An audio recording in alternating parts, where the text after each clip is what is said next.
तो कल के सूत्र आपको समझ में आ गए। आज भी सूत्र है गुणवृद्धि निषेध का ही है। किंगिति च, किंगिति सप्तमी का एक वचन, च अव्यय पदम।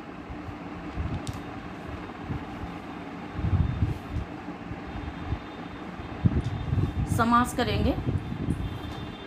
गश्च कश्च ङश्च इति कुङः। क्या समास किया? गश्च कश्च ङश्च इति कुङः। पहले ग, फिर क, फिर ङ। ठीक है। सूत्र में आपको किंगिति केल का और ङ दिख रहा है, तो वहाँ पर भी संधि हो गई है, पर यहाँ पर किंगिति आधा क उससे पहले है। यहाँ पर भी आप एक शंका कर सकती हैं कि पहले ग फिर क फिर ङ, ऐसा ही क्यों? पहले क ग भी रख सकते हैं। ठीक है। तो इसका भी उत्तर है कि ग क उसके बाद ङ। ठीक है। तो यहाँ पर क्या होगा कि जब हम ग पहले रखेंगे क उसके बाद रखेंगे तो खरिच सूत्र लगेगा, और वो क्या कहता है? झलों के स्थान में खर परे रहते चर आदेश हो जाता है। तो जो क है वो खर में आएगा और ग झल में आएगा, उस झल के स्थान पे चर आदेश हो करके ग को क हो जाएगा, तो किंगिति बन सकता है, मतलब ग को क हो सकता है। किंतु यदि हम पहले क रख लें और बाद में ग रख लें तो झल में क तो आ जाएगा, किंतु जो ग है वो ग खर में नहीं आ पाएगा, इसलिए चर्त्व नहीं हो पाएगा। और जब चर्त्व नहीं होगा तो फिर जो सूत्र हम बोलते हैं किंगिति च, वैसा उच्चारण इसका नहीं हो पाएगा। इसलिए पहले क्या बोलेंगे? ग फिर क फिर ङ। इसलिए गश्च कश्च ङश्च इति कुङः। ठीक है। फिर कुङः इत यस्य स किंगित तस्मिन् किंगिति। इस समास को हम कहते हैं द्वंद्व गर्भ बहुव्रीहि समास। पहले आपने किया था गश्च कश्च ङश्च इति कुङः, ये कौन सा समास था? इतरेतर द्वंद्व। फिर इतरेतर द्वंद्व करने के पश्चात आपने समास किया कुङः इत यस्य स किंगित, ये बहुव्रीहि समास हो गया। तो इस शब्द में पहले द्वंद्व है, बाद में बहुव्रीहि है, यानी द्वंद्व इसके अंदर, पश्चात बहुव्रीहि। अतः इस समास का नाम क्या हो गया? द्वंद्व गर्भ बहुव्रीहि समास। ठीक है। पदच्छेद कर लिया था आपने, विभक्ति हो गई थी, उसके पश्चात समास भी कर लिया। अब आप इसमें आइए अनुवृत्ति अधिकार में। वृद्धिरादेश से नहीं, इको गुण वृद्धि से इको गुण वृद्धि पूरे सूत्र की अनुवृत्ति आएगी, 6 तक जाएगी। और न धातु लोप अर्ध धातु के से न की अनुवृत्ति आएगी, जो कि 6 तक जाएगी। हो गया। अनुवृत्ति भी आपने देख ली। अब किंगिति है। किंगिति में सप्तमी की है। सप्तमी 3 प्रकार की होती है, निमित्त सप्तमी, पर सप्तमी और विषय सप्तमी। निमित्त सप्तमी, पर सप्तमी और विषय सप्तमी। निमित्त सप्तमी का तात्पर्य होता है मानकर। पर सप्तमी का अर्थ होगा परे रहते।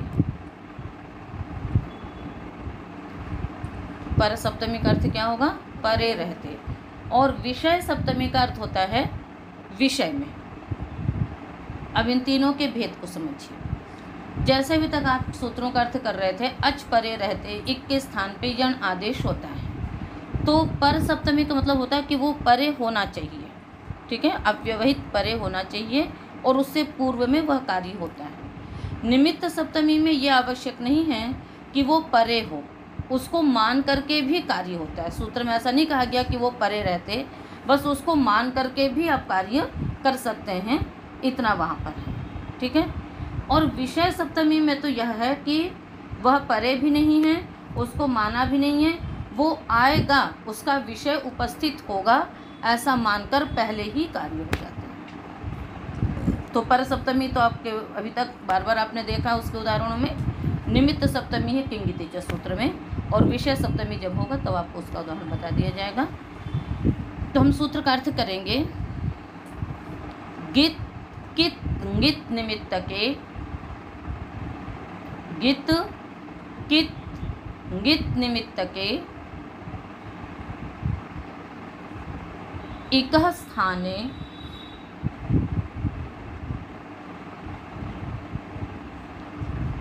ये गुणवृद्धि प्राप्नुतः ते न भवतः।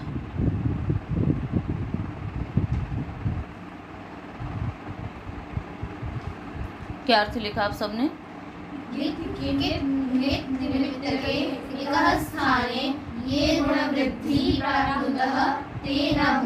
हाँ, गित कित निमित्त के, गित कित अथवा गित को मानकर जो इकः स्थाने, इक के स्थान में, इस पद को बहुत विशेष ध्यान में देना होता है कि इक के स्थान पे जो गुणवृद्धि प्राप्त होते हैं वे नहीं होते हैं।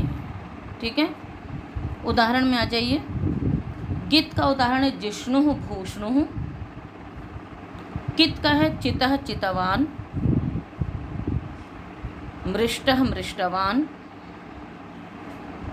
स्तुतः स्तुतवान। कई उदाहरण बना सकते हैं। गित का है चिनुतः चिन्वन्ति, सुनुतः सुन्वन्ति, मृजन्ति।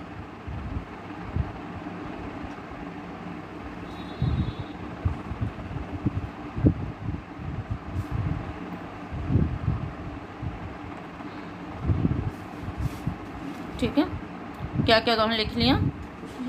जिष्णुः भूष्णुः, गित चितः चितवान, स्तुतः स्तुतवान, मृष्टः मृष्टवान, कित चिनुतः चिन्वन्ति, सुनुतः सुन्वन्ति और मृष्टः मृजन्ति।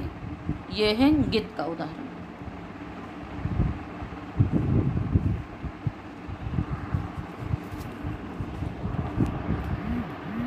तो सर्वप्रथम हम गित के उदाहरण में देखते हैं। जिष्णु, जिष्णु का अर्थ है जीतने के स्वभाव वाला। जिष्णु का अर्थ है जीतने के स्वभाव वाला।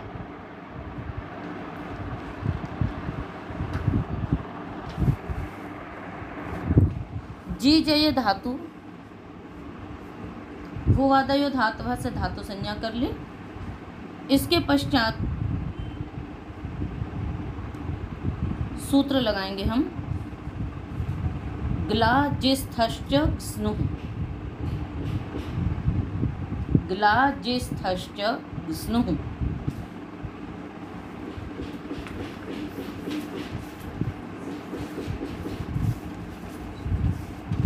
तृतीय अध्याय के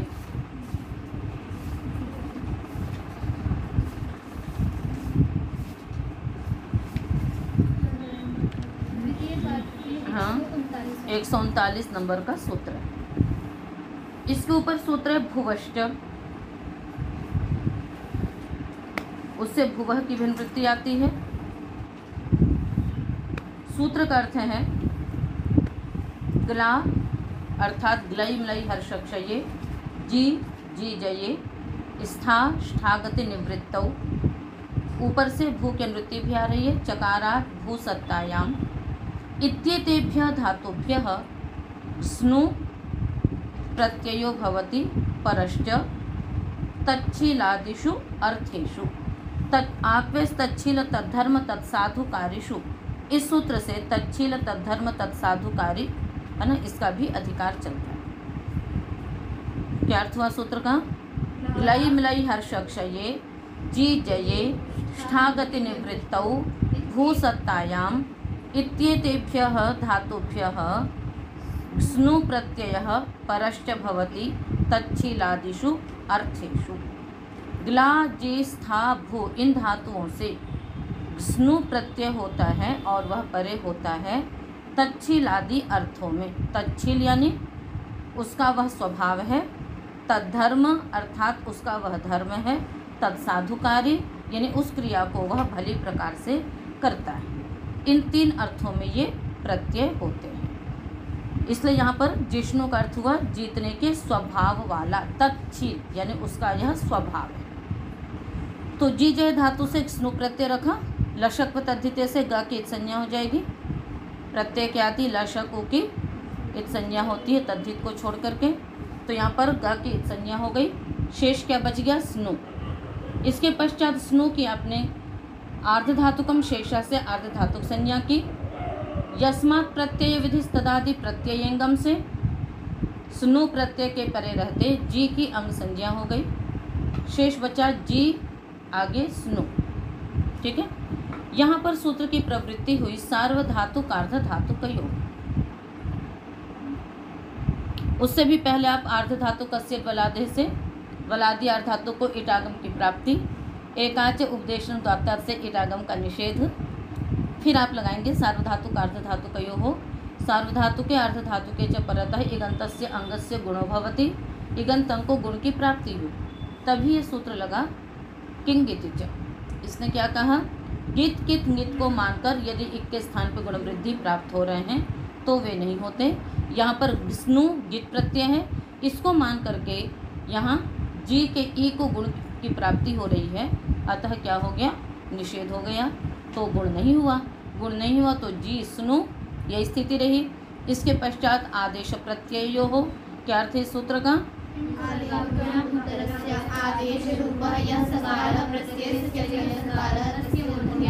भवति। ठीक है, 8वें अध्याय के तृतीय पाद का यह सूत्र है, जिसका अर्थ है इण कवर्गाभ्याम उत्तरस्य आदेश रूपो यो सकारः प्रत्ययस्य च यह सकारः तस्य मूर्धन्यादेशो भवति। इण तथा कवर्ग से उत्तर आदेश रूप सकार तथा प्रत्यय का अवयव जो सकार, उसको मूर्धन्यादेश हो जाता है। यहाँ पर जी ई इण से उत्तर है, स्नु प्रत्यय का सकार है, उसको मूर्धन्यादेश हो गया, तो जी आगे श हो। इसके पश्चात रसाभ्याम नोण समान पदे, रेफ तथा शकार से उत्तर नकार को नकारादेश होता है समान पद में। तो यहाँ पर जिष्णु, तो यहाँ क्या है, श से उत्तर है, अतः नकार को नकारादेश होकर के शब्द सिद्ध हुआ जिष्णु। इसकी फिर कृतज्ञ तस्मात् साष्ट से प्रातिपदिक संज्ञा करेंगे। उसके पश्चात स्वात्युत्पत्ति रुत्व विसर्ग करके क्या शब्द सिद्ध हुआ, जिष्णु। ठीक है, बिल्कुल ठीक इसी प्रकार से भूष्णु। भूष्णु का अर्थ हो जाएगा होने के स्वभाव वाला। यहाँ पर धातु है भूसत्तायाम, भूआदि धातु से धातु संज्ञा की। पुनः इसी ग्लाज स्नु सूत्र से क्या हो जाएगा, स्नु प्रत्यय होगा। ठीक है, उसके पश्चात ग की इत संज्ञा, फिर वही आर्धातुकम शेषः। हाँ नहीं, यहाँ पर आर्धातु कस्य वलादेह से आप इटागम की प्राप्ति करेंगे, किंतु निषेध एकाच उपदेश उदात्त से नहीं करेंगे, क्योंकि धातु अनुदात्त नहीं है पितु उदात्त है। किंतु एक सूत्र है श्रीगह किति, इत निषेध के प्रकरण में है। इत निषेध प्रकरण है 7वें अध्याय के द्वितीय पाद में। 7वें अध्याय के द्वितीय पाद का जो प्रकरण है उसमें 11 नंबर का सूत्र है। इसका अर्थ है श्री इत्येतस्य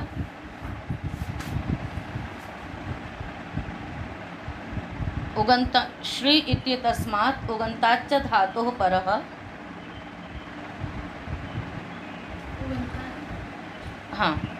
उगंतात् धातोः परः कितः इट आगमो न भवति।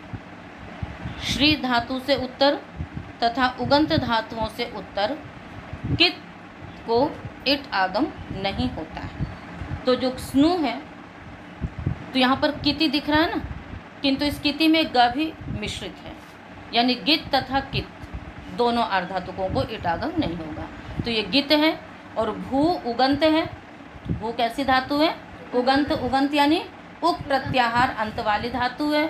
और ये आप ध्यान रखना कि जैसे उप प्रत्याहार में उ री आए हैं वर्ण, किंतु वहाँ पर ऊ से हम क्या लेंगे, ह्रस्व दीर्घ प्लुत तीनों का ग्रहण करेंगे। री से भी ह्रस्व दीर्घ प्लुत तीनों का ग्रहण करेंगे, और री का दीर्घ नहीं होता है, अतः ह्रस्व और प्लुत का ही ग्रहण करेंगे। तो इस प्रकार से तो उक कहने से दीर्घ उकार का भी ग्रहण हो जाएगा। तो ये उगंध धातु है, उगंध धातु से उत्तर जो गित, उसको इट आगम नहीं होगा, इसने निषेध कर दिया। तो इट आगम नहीं हुआ, तो भू स्नु, उसके पश्चात आपका वही ये क्या है सूत्र आपका, सार्वधातु कार्धातु का यो हो, उससे इट ये गुण की प्राप्ति होगी। और किंग इतिचा से गित प्रत्यय को मान करके इक के स्थान पे गुण की प्राप्ति हो रही है, उसका निषेध हो गया। तो भू आगे स्नु, पुनः आदेश प्रत्यय से मूर्धन्यादेश, रसाभ्याम नोनः से णत्व होकर भूष्णु, और स्वाद्युत्पत्ति प्रातिपदिक संज्ञा स्वाद्युत्पत्ति रुत्व विसर्ग होकर के क्या शेष बच गया, भूष्णु सिद्ध हो गया। अब इसके पश्चात आपका अगला उदाहरण है कित का। चितः चितवान, चीन चैने धातु रखेंगे, भुवादो धातु से धातु संज्ञा, यहाँ के हलंत्यम सिद्ध संज्ञा कर लिया आपने। इसके पश्चात सूत्र लगाएंगे निष्ठा।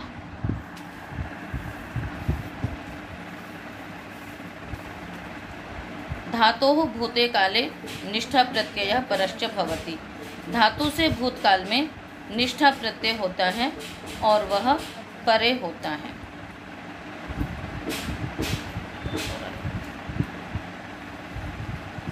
ठीक है, धातु से भूतकाल में निष्ठा प्रत्यय होता है और वह परे होता है, परंतु निष्ठा क्या है, तो तक तवतु नहीं, तक तवतु निष्ठा, पहले क है, त और तवतु प्रत्ययों की ही निष्ठा संज्ञा है। तो यहाँ पर हम ची धातु से क्त प्रत्यय लाएंगे। ची आगे क्त, क की लशक तद्धित सिद्ध संज्ञा ची त। पुनः ची की अंग संज्ञा करिए, यस्मात् प्रत्यय विधि तदादि प्रत्ययंगम से। त की आर्धधातुकम शेषा से आर्धधातुक संज्ञा, आर्धधातुक से वलादे से वलादि आर्धधातुक को इटागम की प्राप्ति। पुनः एकाच उपदेशनुदात्त से इटागम का निषेध। चीत, इस स्थिति में सार्वधातुक आर्धधातुकयोः से सार्वधातुके आर्धधातुके च परतः इगन्तस्य अंगस्य गुणो भवति। आर्धधातुक प्रत्यय परे है, इगंत अंग को गुण की प्राप्ति हुई, तभी किंगिति च। यहाँ पर कित प्रत्यय को मान करके गुण की प्राप्ति हो रही है इक के स्थान पे, अतः क्या हो गया, निषेध हो गया। निषेध होने से गुण नहीं हुआ, तो चीत, उसके पश्चात वृत्तद्धि तस्मात् षष्ठ से प्रातिपदिक संज्ञा करेंगे, स्वाद्युत्पत्ति करेंगे, रुत्व विसर्ग करेंगे, चितः शब्द की सिद्धि हो गई। चितवान, चीन चैने धातु, वही निष्ठा सूत्र से तक तवतु की निष्ठा संज्ञा है। पहले आपने तप प्रत्यय किया था, अब आपने क्या किया, तवतु प्रत्यय किया। तो ची तवतु, ऊ की उद्देश्य जनुनाश के सिद्ध संज्ञा, क की लशक तद्धित सिद्ध संज्ञा करके ची तवत। पुनः ची की अंग संज्ञा, तवत की अर्धधातुक संज्ञा पूर्ववत करेंगे। पुनः अर्धातुक से डोलादे से इटागम की प्राप्ति, एकाच उपदेशनुदात्त से इटागम का निषेध। ची तवत, सार्वधातुक अर्धातुकयों से तवत अर्धातुक प्रत्यय के परे रहते ची इस इगंत अंग को गुण की प्राप्ति हुई, जिसका किंगितिच ने निषेध किया कि कित प्रत्यय को मान करके यदि इक के स्थान पर गुण वृद्धि प्राप्त हैं तो वो नहीं होते हैं, अतः यहाँ पर जो गुण की प्राप्ति थी वो नहीं होगी। तो क्या रह गया, चीतवत। वृत्तद्धि तस्मात् षष्ठ से प्रातिपदिक संज्ञा करिए, स्वाद्युत्पत्ति करिए, चितवत आगे सु, चितवत आगे सु। यहाँ पर हम सूत्र लगाएंगे, पहले उगिदचाम सर्वये यस्मात् प्रत्यय विधि तदादि प्रत्ययंगम से सु के परे रहते चितवत की अंग संज्ञा कर लें। उसके पश्चात सूत्र लगाइए, उगिदचाम सर्वनाम स्थाने धातु हो। 7वें अध्याय के प्रथम पाद का यह सूत्र है, निकाल लीजिए। उगिदचाम, उगित अचाम षष्ठी का बहुवचन, सर्वनाम स्थाने सप्तमी का एक वचन। अधातो हो, अधातो हो षष्ठी का एक वचन। पीछे सूत्र है नुम, यदि तो नुम धातु हो, उससे नुम की अनुवृत्ति आ रही है। अर्थ सूत्र का उगित इत्येतेषाम है ना, और अंचतेश्च अंगस्य नुम आगमो भवति सर्वनामस्थाने परतः अधातोः, है ना, धातुं वर्जयित्वा। उगित इत्येतस्य अंगस्य अंचतेश्च धातोः नुम आगमो भवति सर्वनामस्थाने परतः धातुं वर्जयित्वा। धातु को छोड़कर उगित अंगों को तथा अंचति धातु को नुम आगम होता है सर्वनाम स्थान के परे रहते। तो सु की सर्वनाम स्थान क्या है? सुर नपुंसकस्य, नपुंसक भिन्न सुट सर्वनाम स्थान संज्ञक होता है, तो सु सर्वनाम स्थान संज्ञक है, तो सर्वनाम स्थान परे है। उगित अंग को, उगित अंग क्या है? चीतावत, क्योंकि तवतु के उ की संज्ञा की थी आपने, इसलिए उक इत यस्य स उगित, उक प्रत्याहार यानी उ ई, है ना, अ ई तो रह गया, उ और री, है ना, इनमें से यदि कोई भी वर्ण इत हुआ हो तो उगित कहलाएगा। इस प्रकार से उगित अंग है, इसको नुम आगम करेंगे, सु सर्वनाम स्थान के परे रहते। पर नुम आगम है कहाँ उपस्थित होगा? तो मिदचोन्त्यात् परा, है ना, मित आगम अंत्यात् अचः परो भवति। मित आगम अंत्य अच से परे होता है। किसके अंत्य अच से? षष्ठी निर्दिष्टस्य। मित आगम षष्ठी निर्दिष्टस्य अंत्यात् अचः परो भवति। मित आगम जो है वो जो षष्ठी से निर्दिष्ट, जो भी षष्ठी से निर्दिष्ट, उगित अचाम षष्ठी से निर्दिष्ट है, तो उगित का जो अंत्य अच है उससे परे बैठेगा। तो चितावत यह उगित अंग है, इनका अंत्य अच क्या है? व का अ, उससे परे नुम बैठेगा, तो चिता व नुम त आगे स, चिता व नुम, उसके पश्चात त हलंत रहेगा और स। पुनश्च नुम के म की संज्ञा, उ की उपदेश निवास के संज्ञा, चितवन स।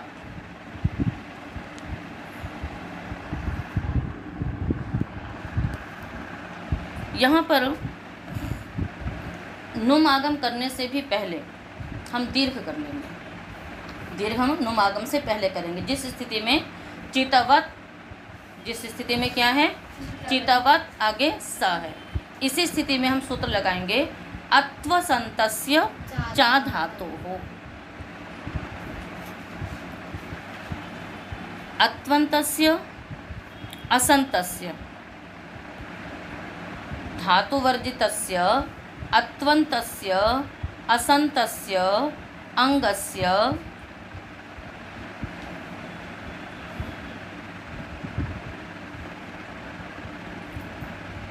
दीर्घो भवति असंबुद्धौ सौ परतः।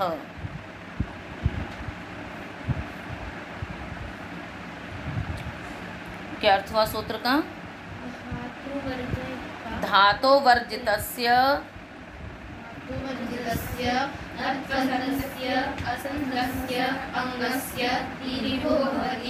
असंबुद्धौ सौ परतः।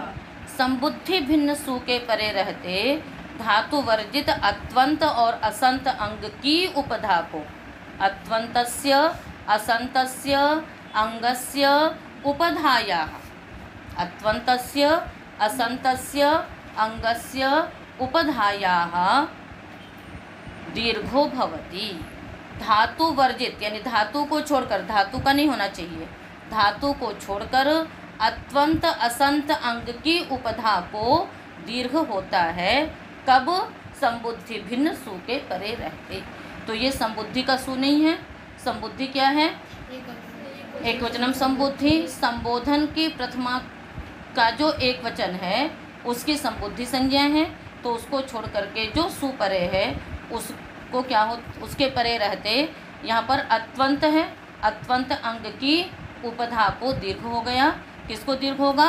अ के आ को। उपधा क्या है? अलोन्त्यात् पूर्व उपधा। अंत्यात् अलः पूर्वः उपधा संज्ञको भवति। अंत्यल से पूर्व की उपधा संज्ञा होती है, तो अंत्यल है त, उससे पूर्व अ की उपधा संज्ञा हो गई, अ को हो गया दीर्घ, तो क्या बन गया? चितवात आगे सा।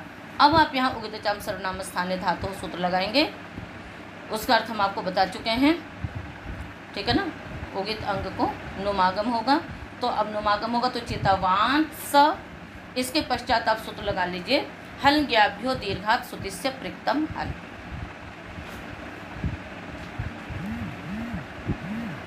इसका अर्थ आपको पहले बताया जा चुका है। छठे अध्याय के प्रथम पाद का यह सूत्र है। हलंतात् दीर्घज्ञन्तात् दीर्घ आबन्ताच्च उत्तरस्य सुतिसेः अपृक्तम हल लुप्यते। पुनश्च बोलिए।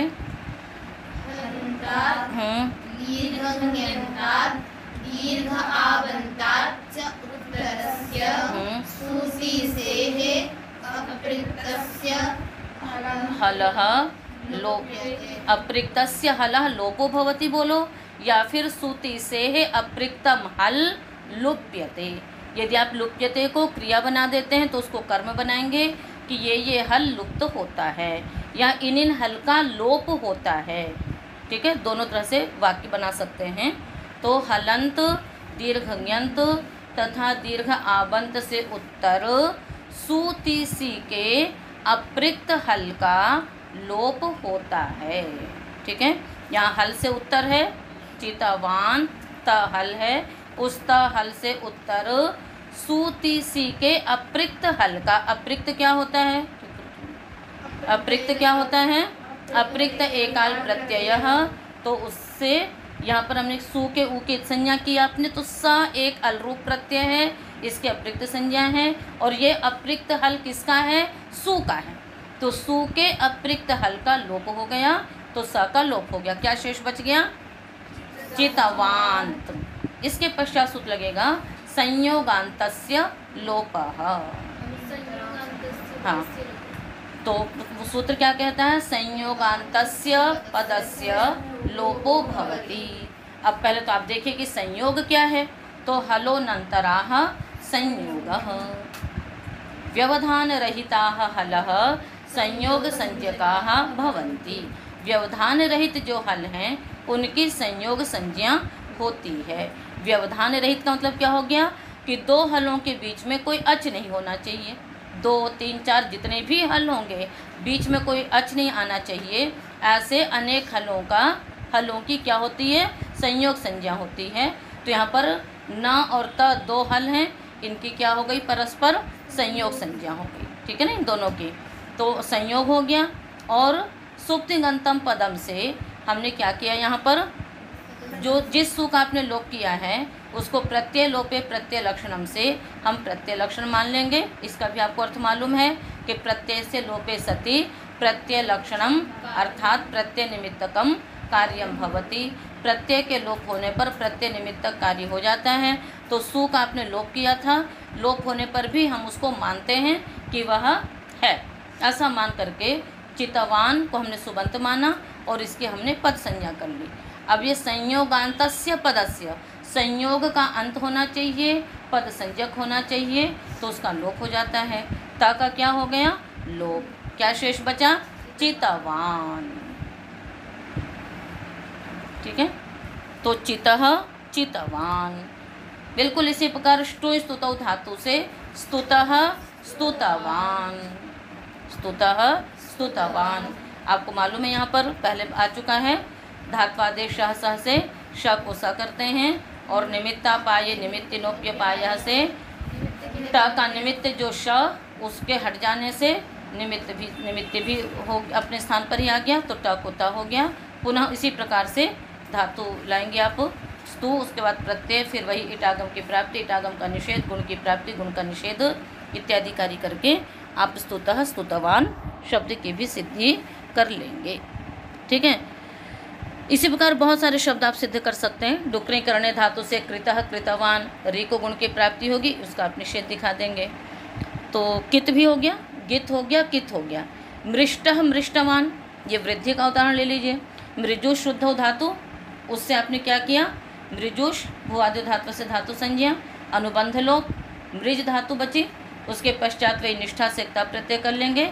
मृज आगे त, मृज आगे त,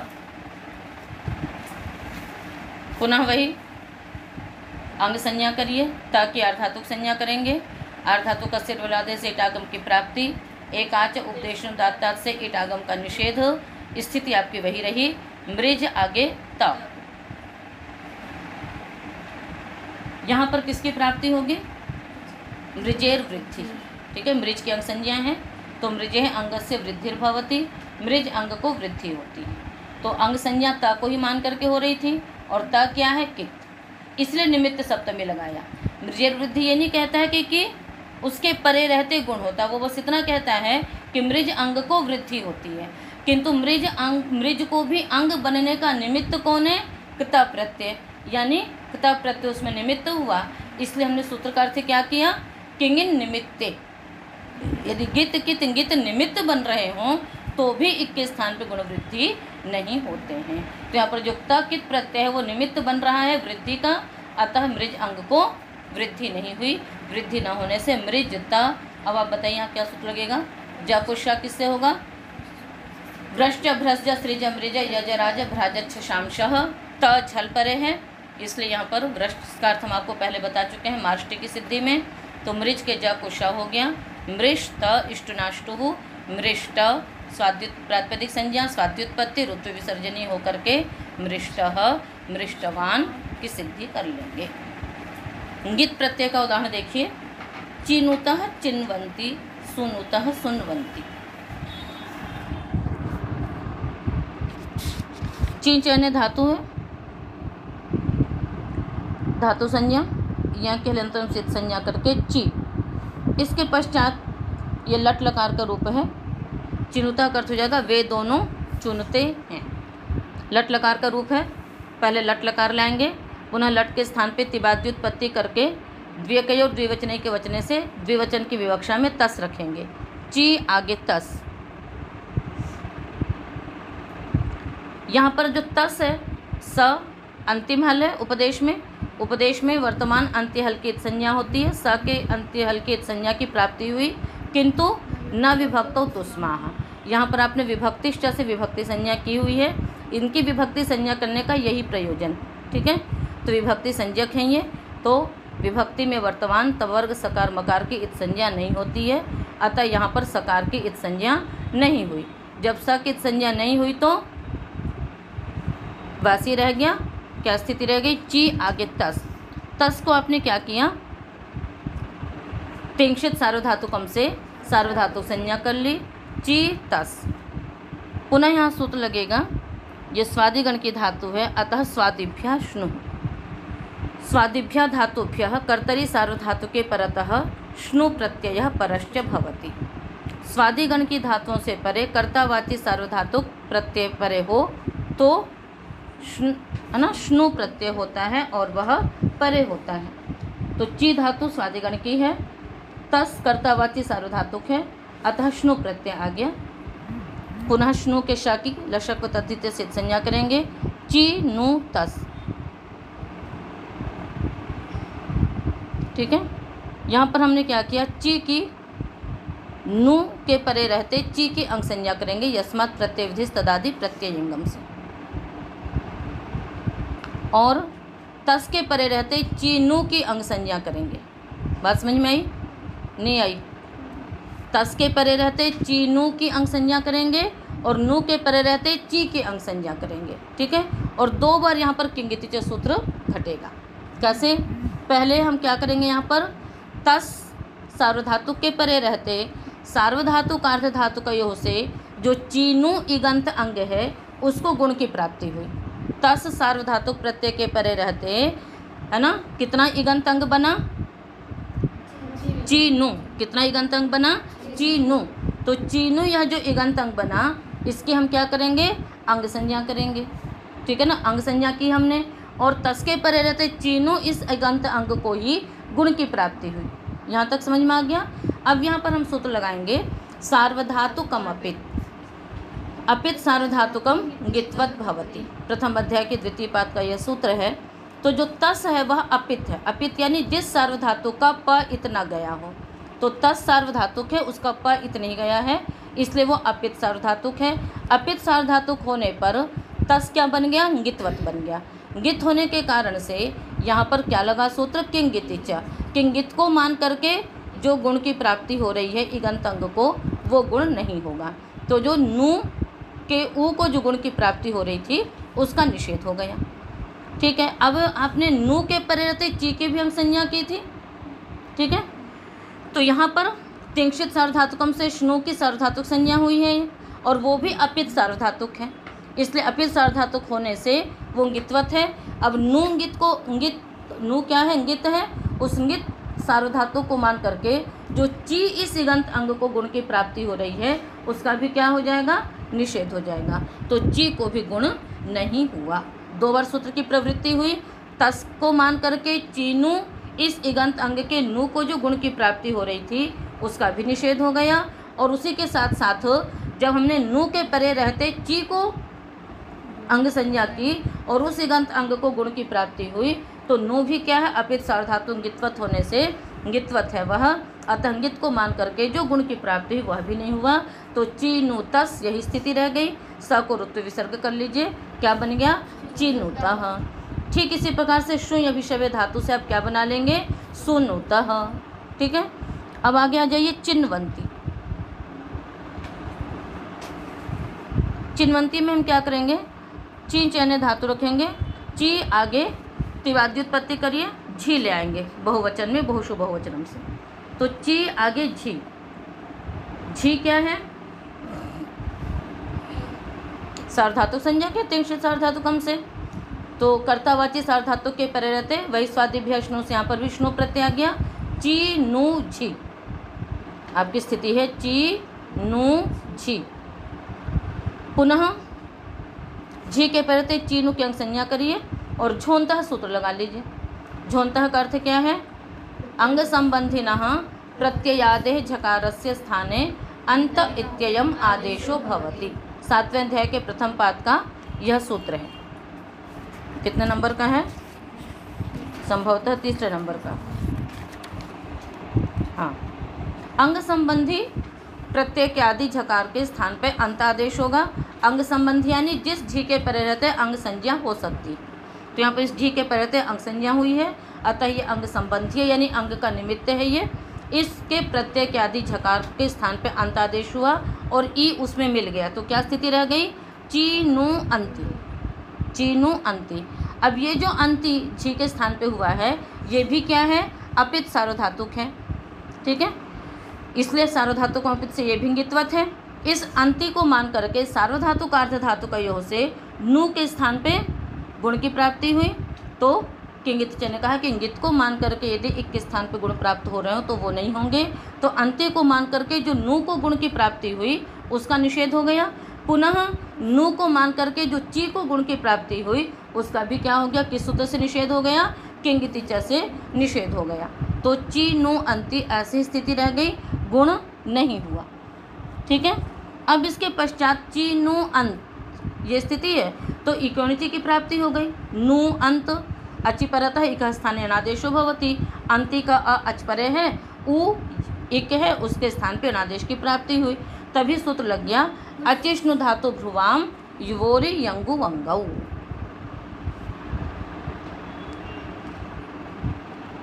इसका अर्थ पहले आ चुका है, अचिपरतः श्नु प्रत्ययांतस्य, हाँ, और इवर्णस्य उवर्णस्य धातोः इवर्णस्य उवर्णस्य स्थाने क्रमशः इयंग उवंग इत्येतौ आदेशो भवतः अचिपरतः।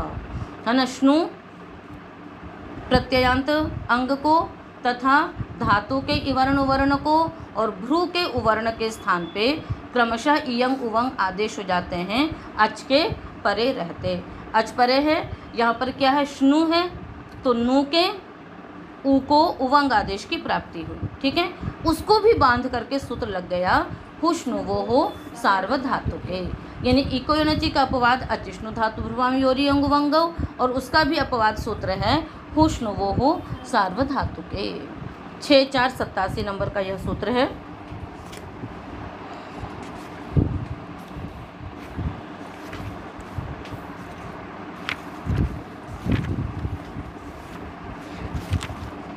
ठीक है, इसका अर्थ है ऊपर से एर अनेकाचो संयोग पूर्वस्य से असंयोग पूर्वस्य की अनुवृत्ति आती है। अर्थ है सूत्र का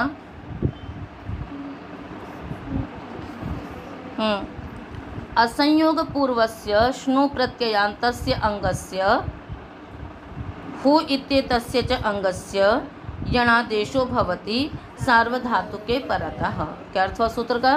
असंयोग पूर्वस्य श्नु प्रत्ययान्तस्य हु इत्येतस्य च अंगस्य इणः स्थाने सार्वधातुके परतः यणादेशो भवति। ठीक है ना? क्या अर्थ हो जाएगा? असंयोग पूर्व जो श्नु तथा हु उसके, है ना, श्नु प्रत्यांत अंग तथा हु अंग उसके इण के स्थान में यण आदेश होता है सार्वधातुक परे रहते। अंति सार्वधातुक परे है और जो श्नु है उसके पूर्व में संयोग नहीं है। संयोग मतलब दो हलों का संयोग नहीं है, अतः असंयोग पूर्व श्नु है। श्नु प्रत्ययांत अंग का जो इण उ उसके स्थान पे यण आदेश हो गया। उ को क्या आदेश हो जाएगा? व, है ना, इणो यण से इण की वृत्ति आती है इसमें। तो इस प्रकार से यहाँ पर क्या हो जाएगा? उ को व आदेश होकर के क्या बन गया? चिन्वन्ति। ठीक इसी प्रकार से सुनु अंति सुनवंती, तो चिनुतः चिन्वन्ति, सुनुतः सुनवंती। और इसी प्रकार से मृजंती भी बना लीजिए। मृजंती में वृद्धि की प्राप्ति होगी। मृज आगे जी के स्थान पे अंत्यादेश करेंगे। और ये किस गण की धातु है? मृजु शुद्ध किस गण की धातु है? अभी उस दिन आया था मार्ष्टी में, हम बताए थे किस गण की हैं? यहाँ पर पचादी गण की क्या आवश्यकता है? आपने मार्ष्टी की सिद्धि की थी तो हमने इसको किस गण की धातु आपको बताया था? अदादी गण की धातु है। पचादी गण जो है आपका वो जो वैसे कृत प्रत्यय के लिए है। यहाँ पर आप तिंग प्रत्यय कर रही हैं और पूछने का उद्देश्य यह है कि जब ये किस गण की धातु, यहाँ पर शब्द क्यों नहीं सुनाई दे रहा है? कोई भी धातु होगी उसके लट लकार में जो सार्वधातुक लकार हैं उनमें कोई ना कोई विकरण आपको सुनाई देगा, या तो शप, स्ना, श्नु, शन इत्यादि। किंतु मार्ष्टी, मृष्ट, मृजंती यहाँ पर कोई भी विकरण नहीं सुनाई दे रहा है। इसका मतलब है कि ये अदादी गण की धातु है और अदादी गण की धातुओं से उत्तर शप का क्या हो जाता है? लुक हो जाता है। श्लू नहीं होता, लुक होता है। क्या होता है? लुक होता है। श्लू किस गण की धातु से होता है?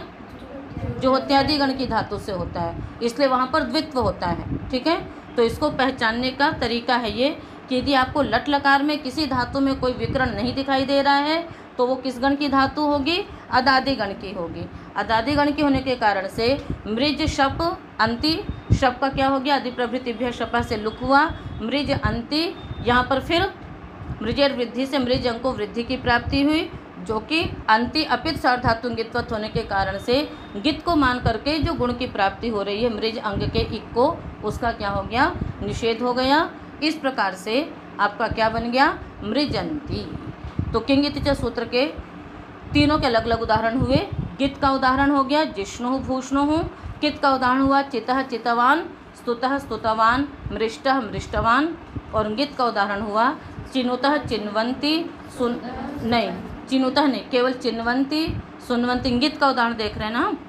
हाँ, चिनुतः भी है, ठीक है। चिनुतः चिन्वंती, सुनुतः सुनवंती, मृष्टः मृजंती। किंतु यहाँ पर गित तो नहीं दिख रहा है, वह गित अपित सार्वधातु गित्वत होने के कारण से वह गित्वत है। इस प्रकार से इनके स्थान पे जो भी गुण वृद्धि प्राप्त हुए उनका क्या हो गया? इस सूत्र से निषेध हो गया। ठीक है, आज का पाठ इतना ही, शेष कल।